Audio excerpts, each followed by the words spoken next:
So hello guys, welcome to infallible study. और आज हम बात करने वाले हैं कि तुम्हें क्लास 10th में इंग्लिश में 100 आउट ऑफ 100 लाने के लिए कौन सी बुक रेफर करनी चाहिए, कौन सी बुक में ज़्यादा इंपॉर्टेंट मटेरियल है, कौन सी बुक तुम्हें एग्जाम में 100 आउट ऑफ 100 गेन करने में हेल्प करेगी। सो बिना देर किए हुए लेट्स बिगिन।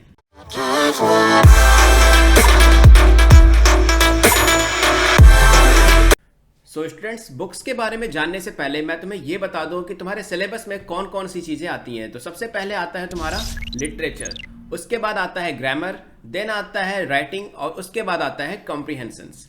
सो आज का ये जो सेशन है ये 4 कैटेगरीज में मैंने सारी बुक्स को डिवाइड किया है। अब वो 4 कैटेगरीज कौन कौन सी हैं? सबसे पहली कि वो बुक्स जो तुम्हें लिटरेचर में अच्छे मार्क्स देंगी।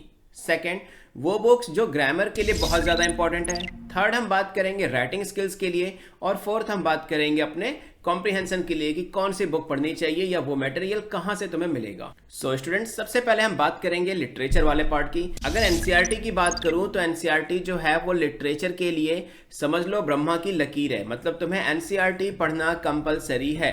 एनसीईआरटी से ज़्यादा मटेरियल या एनसीईआरटी से अच्छा मटेरियल किसी भी रेफरेंस बुक में नहीं मिलेगा फॉर लिटरेचर ओनली। अगर मैं लिटरेचर की बात कर रहा हूं, इट मीन्स एनसीईआरटी कंपलसरी है, line to line, word to word. So ये तो बात हो गई लिटरेचर के स्टडी की। अब बात आती है कि तुम इसकी प्रैक्टिस कहां से करोगे। देखो, प्रैक्टिस के लिए तुम्हें कुछ नहीं करना, लास्ट 5 ईयर के सैंपल पेपर को डाउनलोड करो। सैंपल पेपर या प्रीवियस ईयर पेपर कुछ भी डाउनलोड कर सकते हो और उसमें जो लिटरेचर का पार्ट है ना उसको करते जाओ। उसमें जो क्वेश्चंस मैच कर रहे हैं तुम्हारे चैप्टर से वो कर लो। सो तुम्हें लिटरेचर के लिए बस 2 ही काम करने हैं। एक, एनसीईआरटी को बहुत ही डीप स्टडी करनी है एनसीईआरटी की, और second, previous year question paper को सॉल्व करना है उसमें से जो लिटरेचर वाला पार्ट है। सो ये 2 काम अगर तुमने कर लिया तो लिटरेचर 100 आउट ऑफ 100 कंप्लीट हो जाएगा। तुम्हें कोशिश यही करनी है कि जो एग्जामिनेशन हॉल में तुम आंसर राइटिंग कर रहे हो ना वो तुम्हारी अपनी लैंग्वेज में होनी चाहिए। अपनी लैंग्वेज में कहने का मतलब कि तुम आंसर की स्टडी तो कहीं से भी कर लो, किसी भी बुक में कर लो, बट उसकी राइटिंग की प्रैक्टिस तुम्हें खुद से अपने वर्ड्स और अपने मेथड से लिखना पड़ेगा। मतलब तुम्हें लर्न नहीं करना, तुम्हें रट्टे नहीं लगाने, तुम्हें उस आंसर राइटिंग को समझना है कि तुम्हें कितना आंसर लिखा हुआ है, कहाँ स्टार्टिंग करनी है, कहाँ एंड करनी है। उस आंसर से वोकैब निकाल लो, बट आंसर की राइटिंग तुम्हें अपने मेथड से और अपने सिंपल लैंग्वेज में लिखना है। वो ज़्यादा इफेक्टिव होगा। और सबसे बड़ी बात कि वो जो तुम आंसर लिखोगे ना एग्जाम में वो बिल्कुल यूनिक होगा, क्योंकि उसको तुमने खुद से लिखा हुआ है। अगर तुम कहीं से रट के लिखते हो तो ऑब्वियस सी बात है वो पता चल जाता है एग्जामिनर को। सो तुम्हें एक काम करना है, एनसीईआरटी रीड करनी है, previous year question paper solve करने हैं और साथ में खुद की सेल्फ आंसर राइटिंग की प्रैक्टिस करनी है। सो इसके बाद तुम्हारे लिटरेचर में 100 आउट ऑफ 100 लाने से कोई भी नहीं रोक सकता। देखो, लिटरेचर की बात तो हो गई, अब बात आती है ग्रामर पोर्शन की। सो देखो, ग्रामर पोर्शन के लिए जो बुक आती है that is Wren and Martin. ये बुक बहुत ज्यादा अच्छी है for concept and for exercise also. So दोनों ही चीजों की प्रिपरेशन के लिए, कॉन्सेप्ट बिल्डअप के लिए और बुक एक्सरसाइज के लिए ही इस बुक को तुम पूरी तरह से सॉल्व कर सकते हो और ग्रामर पोर्शन पूरी तरह से कंप्लीट हो जाएगा फॉर बोर्ड एग्जाम। सो ये बुक बहुत ज़्यादा अच्छी है, इसको परचेस कर लो और इसकी प्रैक्टिस शुरू कर दो। अब देखो, ग्रामर पोर्शन में तुम्हारा ये सारा कॉन्सेप्ट तो क्लियर हो गया। अब बात आती है इसके बाद तुम्हें सिर्फ और सिर्फ लास्ट प्रीवियस ईयर के 5 ईयर के पेपर निकालो और उनके 4 सेट होते हैं, 4 सेट निकाल लो और उसमें जो ग्रामर पोर्शन दिया है ना उसको अच्छे से सॉल्व कर लो। इतने अच्छे से सॉल्व कर लो कि वो जो प्रैक्टिस तुमने मार्टिन वाली बुक से की है उस बुक में जितने भी कॉन्सेप्ट होंगे वो सारे कॉन्सेप्ट्स का यूज़ करके तुम ग्रामर पोर्शन को बहुत ही ईजिली सॉल्व कर पाओगे। मतलब इतने ईजिली सॉल्व हो जाएंगे, बट तुम्हें वो बुक बहुत अच्छे से रीड करनी पड़ेगी। उस बुक को रीड करो, प्रैक्टिस करो, लास्ट प्रीवियस 5 ईयर के पेपर निकालो और उसके ग्रामर पोर्शन को सॉल्व कर लो। अब देखो, तुम्हारा यहाँ पे 2 पार्ट बिल्कुल अच्छे से क्लियर हो गया। The first one is literature और सेकंड वन इज ग्रामर। ये दोनों पार्ट कंप्लीट हो गए। अब तुम्हारे पास थर्ड ऑप्शन आता है फॉर राइटिंग से, कि राइटिंग का जो पोर्शन होता है उसके लिए तुम्हें क्या करना है। देखो, इसके लिए मैं किसी भी तरह की कोई भी बुक को प्रेफर नहीं करूँगा, ना ही मैं ये कहूँगा कि ये बुक ले लो, इसमें जो राइटिंग प्रैक्टिस है वो कर लो। राइटिंग प्रैक्टिस के लिए तुम्हें 2 चीज़ कंपलसरी होती है। एक तो ग्रामर पोर्शन मतलब सेंटेंस का फॉर्मेशन करना, और उसके बाद आता है हमारी वोकैब पावर जो बहुत अच्छी होनी चाहिए। सो इसके लिए तुम्हें 2 काम करने हैं। फर्स्ट काम जो है दैट इज रीडिंग। वो कोई भी चीज़ तुम रीड कर सकते हो, कोई नॉवल रीड कर सकते हो, न्यूज़पेपर रीड कर सकते हो, इवन कोई मैगजीन भी रीड कर सकते हो, या कुछ नहीं तो अपने इंग्लिश की बुक ही रीड करो। रीड करने से क्या होगा, तुम्हें सेंटेंस फॉर्मेशन कैसे करते हैं वो बहुत ईजिली समझ में आएगा। उसके बाद आता है वोकैब का पार्ट। तो यार टारगेट रख लो कि पर डे 5 वोकैब को हमें लर्न करना ही करना है।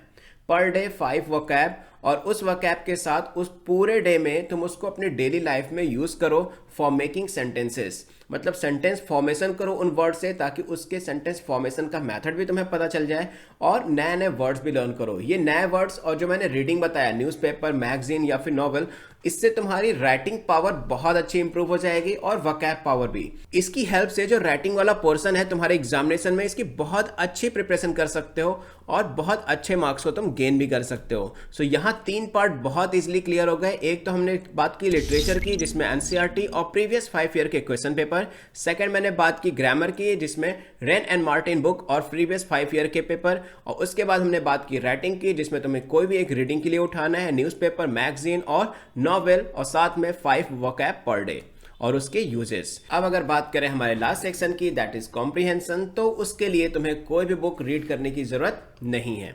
देखो, कॉम्प्रिहेंशन अगर तुम्हें प्रैक्टिस करना है, इसका मतलब ये है कि तुम्हें कुछ पैसेजेस को रीड करने हैं और उसके बाद उसके आंसर लिखने हैं। सो इसका बेस्ट मेथड ये है कि तुम कोई भी प्रीवियस ईयर पेपर ले लो और पर डे एक कॉम्प्रिहेंशन की प्रैक्टिस करो। देखो, पर डे एक कॉम्प्रिहेंशन की प्रैक्टिस करने का मतलब ये है कि तुम अपने किसी भी स्पेयर टाइम में 15 से 20 मिनट्स लो और एक कॉम्प्रिहेंशन को सॉल्व कर लो। इससे क्या होगा, तुम्हें डेली कॉम्प्रिहेंशन रीडिंग की आदत पड़ जाएगी। और सेकंड चीज़ जो मैंने जस्ट अभी बताई ना, कुछ भी रीड करने की हैबिट, वो भी इसी में इंक्लूड हो जाएगी। और इससे बड़ी बात, तुम उन्हीं कॉम्प्रिहेंशन में से कोई भी 5 न्यू वर्ड्स निकालो और उसको लर्न कर लो। सो तुम्हारे एक कॉम्प्रिहेंशन पर डे सॉल्व करने से 3 चीज़ें क्लियर हो जाएंगी। एक, रीडिंग पावर, राइटिंग पावर, और थर्ड वन, वोकैब पावर। सो कॉम्प्रिहेंशन के लिए और कोई भी बुक तुम्हें नहीं रीड करनी, सिर्फ और सिर्फ कॉम्प्रिहेंशन के एक क्वेश्चन की प्रैक्टिस पर डे कर लो। देखो, ये सारी चीजें तो तुम्हें थ्रू आउट द ईयर करनी है, बट जैसे जैसे बोर्ड एग्जाम पास आता है ना, तुम्हें सबसे ज्यादा रिक्वायरमेंट होती है एक सैंपल पेपर की या फिर एक मॉक टेस्ट की। वो मॉक टेस्ट बहुत ही इंपॉर्टेंट होता है बोर्ड एग्जाम में 100% गेन करने के लिए, क्योंकि उससे तुम्हारी 3 आवर्स की सीटिंग की प्रैक्टिस हो जाती है, कंटिन्यूसली क्वेश्चंस को सॉल्व करने की प्रैक्टिस हो जाती है। सो इसके लिए मैंने एक बुक बताई है ईएडी, जिसमें इजी, मीडियम और हार्ड, या फिर इजी, एवरेज और हार्ड करके सैंपल पेपर सेट किए गए हैं। इजी से स्टार्ट करो और हार्ड तक जाओ, और काफ़ी क्वेश्चंस का लेवल जो है वो तुम्हारे completely examination point of view से लिए गए हैं। सो बहुत अच्छी बुक है, अच्छे से प्रैक्टिस करो इसको। इंग्लिश एक ऐसा सब्जेक्ट है ना, जिसमें बुक्स की तुम्हें ज़्यादा रिक्वायरमेंट नहीं होती, बहुत ही लिमिटेड बुक है। इवन बुक का साइज तो देखो इंग्लिश की कितनी पतली है। सो ये सारी चीज़ें बिना बुक के भी सिर्फ रेगुलर प्रैक्टिस से तुम्हारी क्लियर हो सकती हैं, और तुम 100 आउट ऑफ 100 गेन बहुत ईजिली कर पाओगे। तुम लास्ट प्रीवियस ईयर के 5 ईयर के पेपर उठा के देख लो, अगर तुम जो मेथड मैंने बताया इसके अकॉर्डिंग सॉल्व कर रहे हो, सो वो पेपर तुम खुद सॉल्व करके कहोगे तुम्हारे 99-100 बहुत ईजिली आ रहे हैं। बट यार देखो, करना तुम्हें ही है और करना तुम्हें पड़ेगा, क्योंकि बोर्ड एग्जाम बहुत ही इंपॉर्टेंट एग्जाम होता है क्लास 10th का। सो इंग्लिश में कम से कम बुक को रीड करके हम ज़्यादा से ज़्यादा नंबर्स को गेन कर सकते हैं, इवन 100% भी गेन कर सकते हो। बट तुम्हें प्रैक्टिस बहुत चाहिए। इंग्लिश में तुम्हें प्रैक्टिस बहुत करनी है, वो भी कब, ज़्यादा प्रैक्टिस नहीं, ऐसा नहीं कि 2 और 3 आवर्स की सीटिंग करके प्रैक्टिस करनी है। तुम्हें पर डे से सिर्फ 20 मिनट्स, 25 मिनट निकालने हैं और अपनी इंग्लिश की प्रैक्टिस कर लेनी है। सो आज की इस वीडियो में बस इतना ही। जाने से पहले लाइक, सब्सक्राइब और शेयर जरूर कर देना। Keep watching infallible study, because we are committed to excellence in education. Take care, bye bye.